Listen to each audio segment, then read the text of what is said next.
a love letter sent to you from God. Let the word of Christ dwell in you richly. Colossians 3. Study the Scripture. It is a copy of God's will. Be Scripture men, Bible Christians. Search the Scripture as for a vein of silver. This blessed book will fill your head with knowledge and your heart with grace. There is majesty sparkling in every line of Scripture. There is a melody in Scripture. This is that blessed harp which drives away sadness of spirit. How sweetly does this harp of Scripture sound? What heavenly music does it make in the ears of a distressed sinner, especially when the finger of God's Spirit touches this instrument? There is divinity in Scripture. It contains the marrow and quintessence of true religion. It is a rock of diamonds, a manual of piety. The lips of Scripture have grace poured into them. The Scripture speaks of faith, self-denial, and all the graces which, as a chain of pearls, adorns a Christian. Oh then, search the Scripture. Had I the tongue of angels, I could not sufficiently set forth the excellency of Scripture. It is a spiritual telescope in which we behold God's glory. It is the tree of life, the oracle of wisdom, the rule of godliness, the heavenly seed of which the new creature is formed. The two testaments, says one, are the two breasts which every Christian must suck, that he may get spiritual nourishment. These holy leaves of Scripture are for the healing of our souls. The Scripture is profitable for all things. If we are deserted, here is spiced wine that cheers the heavy heart. If we are pursued by Satan, here is the sword of the Spirit to resist him.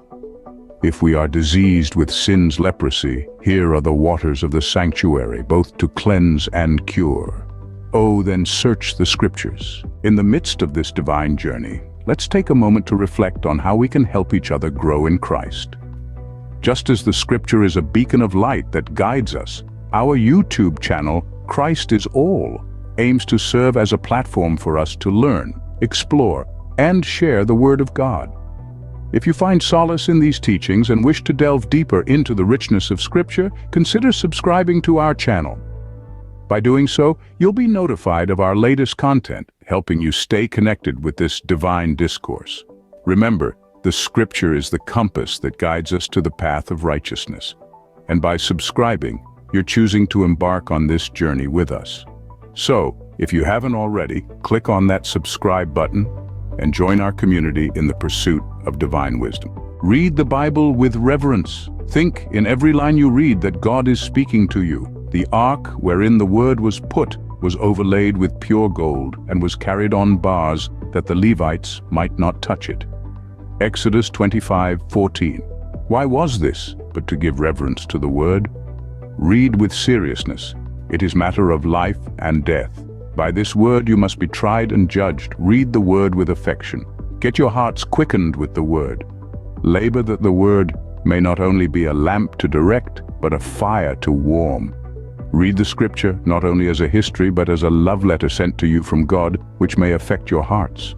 Pray that the same Spirit who wrote the word may assist you in reading it, and that God's Spirit would show you the wonderful things of His law, so that the word will become effectual. Oh, how I love your law! I meditate on it all day long. Psalm 119:97.